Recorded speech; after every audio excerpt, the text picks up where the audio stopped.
Je suis auteur chez Duno, notamment de l'ouvrage « Je développe mon activité grâce à LinkedIn, Diadeo et Twitter ».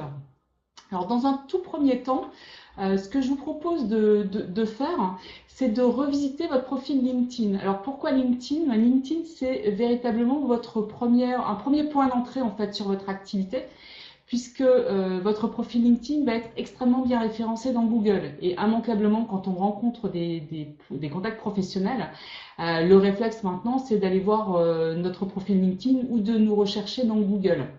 Et ce que vous allez faire, en fait, quand vous allez regarder votre profil LinkedIn, c'est vous assurer d'abord que vous avez réfléchi à votre profil en termes de mots-clés et que vous avez choisi les mots-clés prioritaires sur lesquels vous voulez que votre profil soit référencé.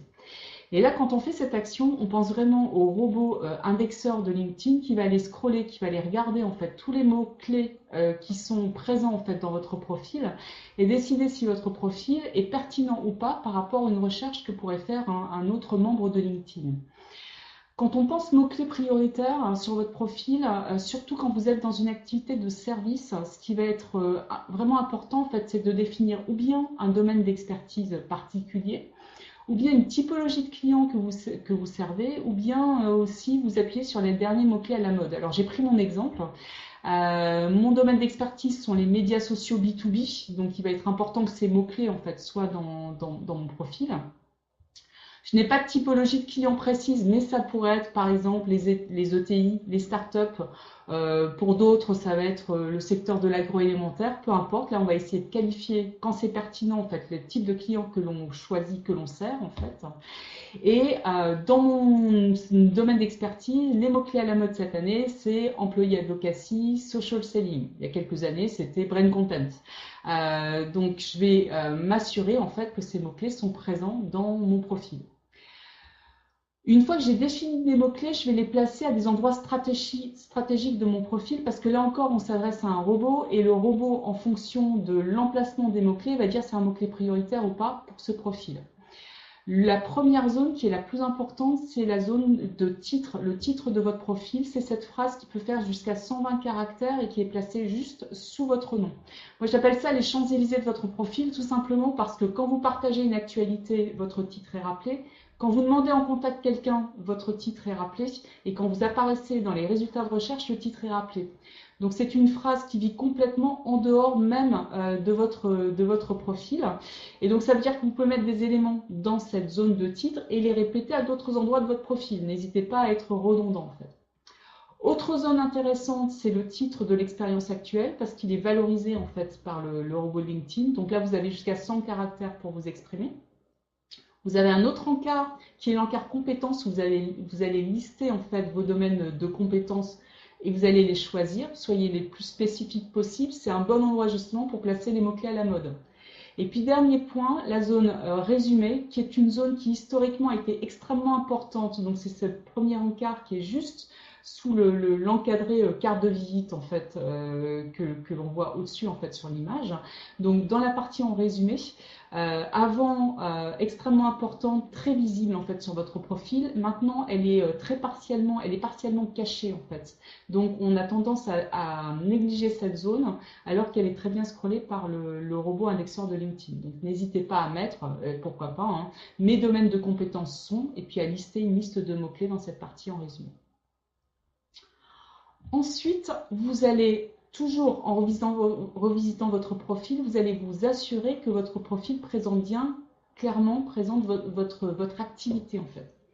Là aussi, je suis dans le domaine des services aux entreprises par exemple. Je vais clairement expliquer quel est le service que j'apporte. Et on va orienter ça bénéfice client en fait. On va également donner des exemples de services pour que ce soit très clair. Et là, l'objectif c'est de parler aux humains qui vont venir voir votre profil, y compris les gens et surtout les gens qui vous connaissent dans la vraie vie. Parce que très souvent, vous vous rendez compte que votre entourage ne comprend pas bien quelle est votre activité et donc c'est compliqué pour eux de vous recommander s'ils ne comprennent pas ce que vous faites. Ensuite, je vais expliquer à qui s'adresse mon service. Je peux détailler mon offre également, hein, donner des points plus spécifiques et apporter des éléments de preuve à travers des références clients par exemple. N'hésitez pas aussi à rajouter des informations de contact, accompagnées d'un appel à l'action. Vous voulez en savoir plus sur, n'hésitez pas à me contacter et là vous choisissez téléphone ou email. Donc très concrètement, ça va donner une présentation de l'offre du type, alors ce ne sont pas les bons mots, vous les mettrez à votre sauce, bien évidemment, mais j'aide les, je précise le type d'entreprise que j'accompagne, à, là je vais expliquer le bénéfice, à travers des prestations de, et je vais expliquer quelle est mon offre. Je donne quelques exemples de missions sans être, si je suis en conseil par exemple, sans être spécifique en fait sur les clients à qui j'ai apporté ce conseil, puisque ça c'est confidentiel. Je fais de la formation, moi, je vais donner des exemples en fait de formations en fait que j'anime. Je suis coach, des exemples de missions ou d'accompagnement que j'ai pu faire. Et ensuite, on va lister nos références sous une partie où on fait confiance et on va donner quelques marques, quelques noms d'entreprises emblématiques. N'hésitez pas également, toujours dans cette partie revisite en fait de votre profil, à illustrer votre profil en rajoutant ce que LinkedIn appelle des médias. Donc ça peut être ou bien un document que vous décidez de télécharger, en fait directement, une image par exemple, ou bien le lien vers, pourquoi pas, votre site internet. Dans les idées qui sont pratiques, si vous avez un catalogue qui présente votre offre, ben, vous pouvez tout à fait le télécharger en fait dans votre profil LinkedIn. Faites un document au format PDF, hein, que ce soit basé sur un PowerPoint ou un document au format A4. Une autre astuce, quelque chose qui fonctionne bien, c'est si vous avez un slide sur lequel vous mettez des logos de clients, ça peut créer une très bonne image en fait que vous pouvez là aussi importer dans votre profil et rassurer en fait, donner vos références. Et puis le lien vers votre site internet, par exemple. Ça peut être le lien vers votre compte Twitter si vous en avez un et que vous l'animez. Gardez toujours en tête que dès que vous chargez un lien dans LinkedIn, c'est LinkedIn qui va aller chercher l'image qui va représenter ce lien et vous ne pouvez pas la choisir. Donc en fonction par exemple de la manière dont est codé votre site internet, ça va fonctionner ou pas. Donc assurez-vous dans tous les cas que la page vers laquelle vous pointez est une page qui va contenir une image, donc ça c'est le minimum absolu. Et puis après, soyez pas trop frustrés en fait si l'image qui est renvoyée n'est pas aussi belle que celle que vous voudriez avoir. Il va falloir modifier en fait ce qui apparaît sur votre site internet. N'oubliez pas enfin d'être facile à contacter. Donc vous avez maintenant dans la partie haute de votre profil un lien direct avec cette partie coordonnées dans laquelle vous allez pouvoir lister votre site internet, une adresse email. Et en ce qui concerne l'adresse email, c'est à vous de décider en fait dans la partie paramétrage en fait de votre compte. Donc ça c'est ce que je vous montre à l'écran, qui va pouvoir voir votre adresse email. Donc, est-ce que ce sont uniquement personnes, ou bien uniquement vos relations, votre réseau, vos relations directes, ou bien les niveaux plus élevés, ou bien l'ensemble des membres de LinkedIn. Évidemment, plus vous ouvrez, plus ce sera visible de tout le monde. N'oubliez pas enfin que même si vous paramétrez cette partie-là, les gens n'ont pas encore le réflexe nécessairement d'aller dans la partie coordonnées pour voir comment vous contacter. Donc n'hésitez pas à le rajouter dans d'autres parties en fait, de votre profil s'il est important pour vous d'être contacté directement par mail ou par téléphone. Autrement, la seule alternative qu'auront vos contacts, c'est de vous demander en contact et ça c'est plus lourd pour eux en fait. On va, pendant l'été également, travailler sur notre réseau de relations. Une notion qui est extrêmement importante en fait dans LinkedIn, c'est cette notion de réseau. Donc les relations sont vos contacts de premier niveau. Votre réseau, c'est le niveau 1, plus le niveau 2, plus le niveau 3, plus les membres de mes groupes, des groupes auxquels vous appartenez. Pour rappel, le niveau 2, c'est le niveau 1 de votre niveau 1. Donc c'est l'homme qui a vu l'ours. Le niveau 3, c'est le niveau 1 des niveaux 1 des niveaux 1. Pourquoi cette notion est importante? Parce que lorsque vous faites une recherche dans LinkedIn, lorsque les membres que vous trouvez sont en dehors de votre réseau, vous ne verrez pas, pas leur nom. Donc ça va être compliqué en fait par exemple de faire de la prospection si vous n'avez pas un bon réseau en fait dans LinkedIn. Vous n'aurez pas accès à leur profil en fait.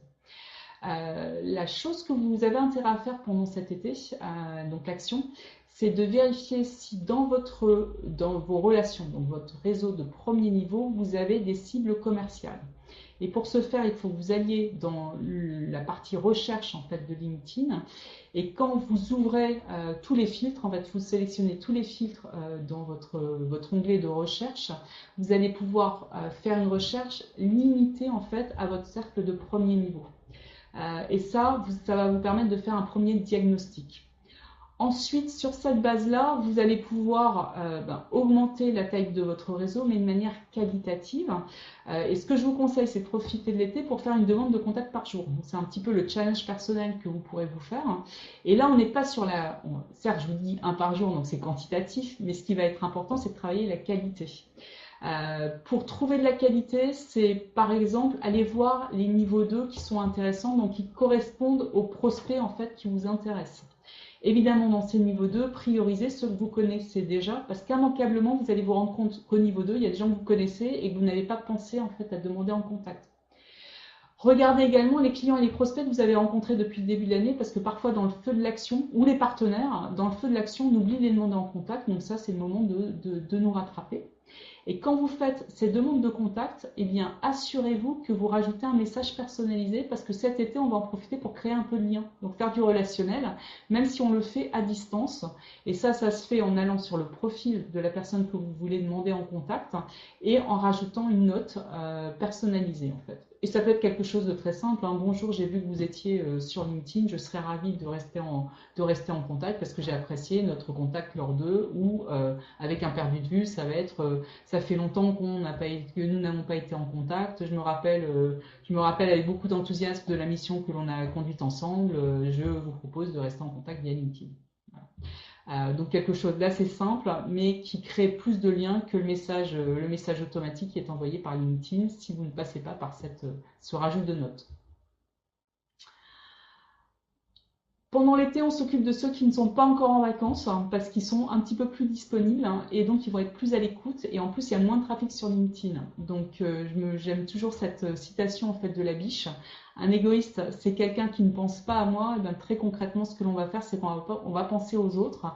Et la manière dont on va penser aux autres, c'est qu'on va faire des actions qui montrent l'attention qu'on leur porte.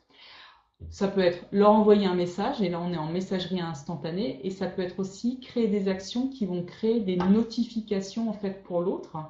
Et quand on regarde les actions qui créent des notifications sur l'autre, vous avez tout ce que vous allez faire, les réactions que vous allez apporter, donc l'engagement que vous allez apporter sur des publications qui ont été partagées par vos contacts, et ça, vos relations, donc vos contacts de premier niveau, et ça, vous allez trouver ça dans votre fil d'actualité. Autre idée, c'est aller sur le profil d'un de vos contacts et valider une ou deux de ses compétences. Donc sur ces compétences, on ne va pas faire de l'excès de zèle et valider toutes les compétences. Et surtout, ce qui va être important, c'est de valider des compétences que vous avez observées. Autrement, ça vous décrédibilise en fait. Autre action sur le profil de quelqu'un, ça peut être d'aller voir ce qu'il a publié et de réagir en fait à ses publications. L'été, c'est un moment opportun parce qu'en fait, comme il y a moins de trafic, il y a moins de gens qui réagissent. Et si vous réagissez, ça crée une notification. Et donc, vous serez plus noté que quand tout le monde le fait en fait pendant le reste de l'année. Et enfin, vous pouvez aussi aller dans la partie notification en fait, de votre profil, voir s'il y a eu des changements de poste. Donc à ce moment-là, je vais féliciter, comme on fait dans la vraie vie. Ou bien, vous allez voir, dans certains cas, on a les anniversaires ou les anniversaires de travail. Alors c'est un petit peu plus touchy en France parce qu'on a moins cette culture-là, un peu plus délicat. Donc vous pouvez le faire avec un peu d'humour si vous avez une proximité relationnelle avec cette personne en fait. Petit conseil sur le fil d'actualité. Alors, premier point, le faire assez régulièrement. Donc, vous pouvez vous donner là aussi comme objectif, et ça, ce sera une bonne habitude à prendre pendant l'été, de le faire 5 minutes par jour. Et dans ce cas-là, l'application mobile va être vraiment très précieuse. Et il vous suffit, en fait, quand vous voyez une publication, ou bien la liker, en fait, de mettre le pouce, ou bien de la commenter, et dans ces cas-là, on va apporter de la valeur, ou bien de la repartager. Le commentaire qui ne sert pas à grand-chose, c'est article très intéressant. Le commentaire qui est plus utile, article intéressant, et en quatrième point, je rajouterai X. Article intéressant pour la raison suivante. Donc, on va essayer de justifier en fait ce qu'on a trouvé intéressant. Autre truc et astuce en fait sur la partie fil d'actualité, donc sur votre page d'accueil, par défaut LinkedIn l'organise selon son algorithme. Donc va classer d'abord, va faire apparaître en fait les publications les plus populaires, un titre plus populaire. Donc celles qui ont été créées par des profils en fait sur lesquels il y a beaucoup d'engagement, beaucoup de réactions, très connectés. Et en fait, on a tendance à toujours voir les mêmes personnes. Si vous voulez reconnecter avec des gens avec lesquels vous êtes en contact mais qui sont un petit peu moins visibles, passez en vision chronologique en fait de votre fil d'actualité. Vous verrez, il y a 3 petits points en fait qui sont en haut de votre fil d'actualité qu'il vous suffit d'activer pour voir apparaître en fait un menu déroulant. Sachez que dès que vous changez de page, LinkedIn le remet sur le plus populaire. Donc en fait, il faut prendre le réflexe en fait, de passer en chronologique. Ce n'est possible que sur la version ordinateur de LinkedIn et pas sur la version mobile de LinkedIn. Toujours cet été, on va s'entraîner à écrire des publications gagnantes. Donc, je viens de vous parler de l'algorithme de LinkedIn qui va sélectionner en fait les publications qui vont être vues dans le fil d'actualité en fait de vos relations.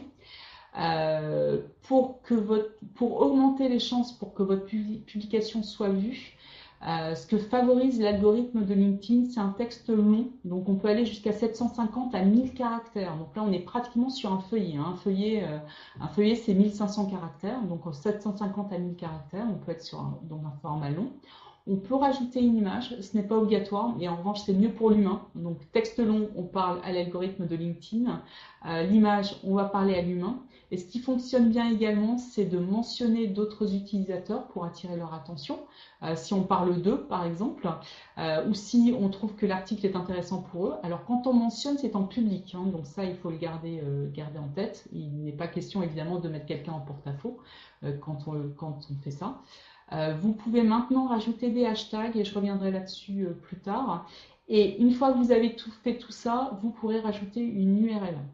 Mais uniquement quand vous avez fait tout cela, dans la mesure où LinkedIn n'aime pas que l'on fasse sortir en fait les internautes de LinkedIn. Donc dès qu'on fait un partage de liens strict sur LinkedIn, donc direct sur LinkedIn, notre publication est moins bien notée parce qu'on incite à aller à l'extérieur de LinkedIn. Pour mentionner quelqu'un, quel que soit votre degré de proximité avec cette personne, vous devez écrire son nom, point, son prénom tout attaché. Et à ce moment-là, LinkedIn va aller chercher en fait le nom correspondant dans cette base de données. Vous avez un menu déroulant qui apparaît et vous devrez alors aller chercher, en fait, aller cliquer sur le nom de la personne que vous voulez mentionner. Donc ça, il faut juste retenir cette syntaxe. En fait. On va préparer notre plan de conquête de la rentrée. Donc très rapidement, fixez-vous des objectifs clairs pour votre chasse. Donc c'est une fonction dans un type d'entreprise ou dans un nom d'entreprise. On va être le plus précis possible. Notez-vous-le dès maintenant. Ensuite, entraînez-vous à écrire des demandes de contact qui fonctionnent bien dans LinkedIn. Et une demande de contact qui fonctionne bien, c'est je commence par l'autre. J'ai vu que vous vous intéressiez à X, j'ai vu que votre société faisait X, donc on s'intéresse d'abord à l'autre, le vous. Ensuite, on parle de nous et ensuite, on demande en contact parce que notre objectif ici, c'est juste d'avoir l'acceptation de la demande de contact.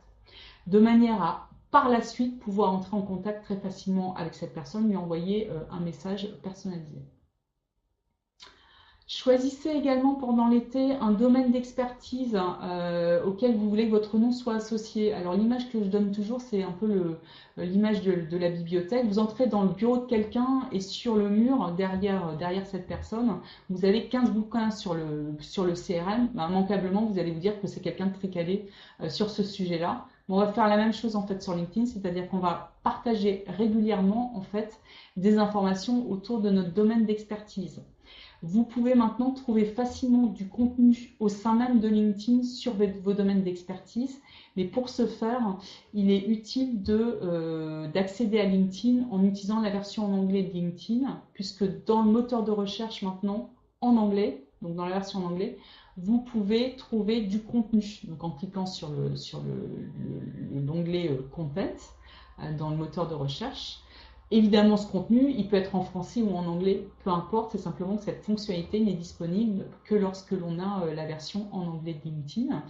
Et de la même manière, on peut s'abonner à des hashtags. Donc concrètement, pour toute cette partie contenu, je vous propose, si vous n'êtes pas allergique à l'anglais, à vraiment passer en fait à la version en anglais de LinkedIn.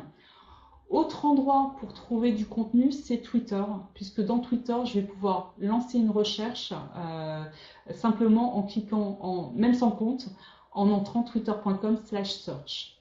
Et vous pourrez trouver énormément de contenu à cet endroit-là.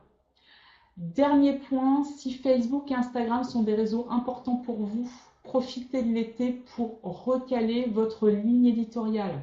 Donc les sujets que vous partagez en fait avec votre audience, regardez ce qui leur plaît, analysez vos statistiques, regardez le ratio des nouvelles qui parlent de vous. Et quand je parle de moi, ça m'intéresse surtout moi, mais pas forcément les autres par rapport au total. Et j'essaye à minima d'équilibrer, voire même d'être plus dans 20% des nouvelles me concernant et 80% de nouvelles qui intéressent vraiment mon audience. Et quand vous avez fait cet exercice-là, vous redéfinissez les thèmes sur lesquels vous allez vous exprimer. Donc vous pouvez utiliser un tableau similaire à celui-ci. Donc l'exemple pour moi, conseil pratique pour mieux utiliser LinkedIn. En détail, je vais écrire, je vais mettre comme contrainte, je vais écrire directement sur la page LinkedIn en fait le texte des conseils et je vais rajouter un visuel. Je rajoute un exemple et je dis avec quelle fréquence en fait je veux le faire. En conclusion, à vous de jouer. Donc ce que je vous propose maintenant, c'est qu'on va ouvrir en fait aux questions que vous vous posez. Alors, première question de Julien, quel est le média social le plus adapté pour trouver des clients B2B? Très concrètement, en B2B, le média prioritaire, le réseau prioritaire, c'est LinkedIn. Et ensuite, Twitter peut être une aide intéressante, notamment pour trouver des sujets à partager. Et après, si vous voulez aller plus loin pour faire rayonner votre expertise. Mais déjà, dans un premier temps, en fait, vraiment se concentrer sur LinkedIn. LinkedIn, c'est là que vous allez trouver en fait vos sujets. Déjà, c'est là que vous allez cultiver en fait la relation avec votre réseau professionnel. Et c'est parmi eux en fait que vous allez pouvoir trouver des clients potentiels. Autre question, à quel moment de la journée poster des articles? Donc quand on est sur LinkedIn, les bons moments en fait pour partager en fait des actualités, c'est ou bien tôt le matin avant l'arrivée au bureau, donc avant 9h, 9h30, ou bien en fin de journée après 17h30. Maintenant, au moment du repas, on a de plus en plus d'opportunités en fait de le faire également. Donc on peut le faire entre 12h30 et 13h30. Et en fonction de votre réseau, le dimanche après-midi peut très bien fonctionner également. Donc là, vous pourrez tester. Donc globalement, je vous conseille de commencer par tôt le matin ou en fin de journée ou au moment déjeuner. Donc tester ces 3 horaires du lundi au vendredi en fait. Sur LinkedIn, on publie une fois par jour, sauf si on a des choses extrêmement intéressantes, mais autrement on se limite vraiment à une fois par jour. Et une fois que vous avez testé ça, vous pourrez tester le dimanche après-midi en fait. Question, les hashtags sont-ils utiles pour se démarquer et se faire repérer? Très concrètement, les hashtags. Alors, les hashtags qui viennent de Twitter. Donc, sur Twitter, il faut absolument utiliser les hashtags. C'est la même chose sur Instagram. Donc, on a des réseaux, des médias sur lesquels les hashtags sont prioritaires. LinkedIn met de plus en plus le focus sur les hashtags dans sa version en anglais. Donc moi, ce que je vous recommande de faire, c'est de commencer à les introduire en fait dans votre usage de LinkedIn, parce qu'a priori, il n'y a pas de raison que ça s'arrête à la version en anglais. C'est un moyen pour LinkedIn d'augmenter le temps que l'on passe sur LinkedIn, ce qui est l'un des objectifs en fait. Donc moi, je pressens en fait que les hashtags vont être de plus en plus importants sur LinkedIn. Si vous avez un domaine d'expertise sur lequel vous voulez insister, absolument rajouter des hashtags à vos publications en fait. Autre question, est-il utile d'être sur tous les médias ou se focaliser plutôt sur un média? Très clairement, non, vous n'avez pas à vous déployer partout. Ce qui est important, c'est d'être présent sur les médias sur lesquels vos clients sont présents. Donc si j'ai une boutique, Facebook peut être très intéressant et Instagram également. J'ai un restaurant, Instagram va être très intéressant. Je suis en B2B, mes clients sont des entreprises, LinkedIn va être intéressant. Je m'adresse à des cibles de toutes petites entreprises qui, elles, des commerçants ou des agriculteurs par exemple, seront plus sur Facebook. Facebook va être plus intéressant. Donc à chaque fois, la règle d'or, c'est d'aller là où je vais trouver mes clients, en fait, mon audience. Autre question, je suis consultante RH, comment faire valoir mon expertise auprès des TPE?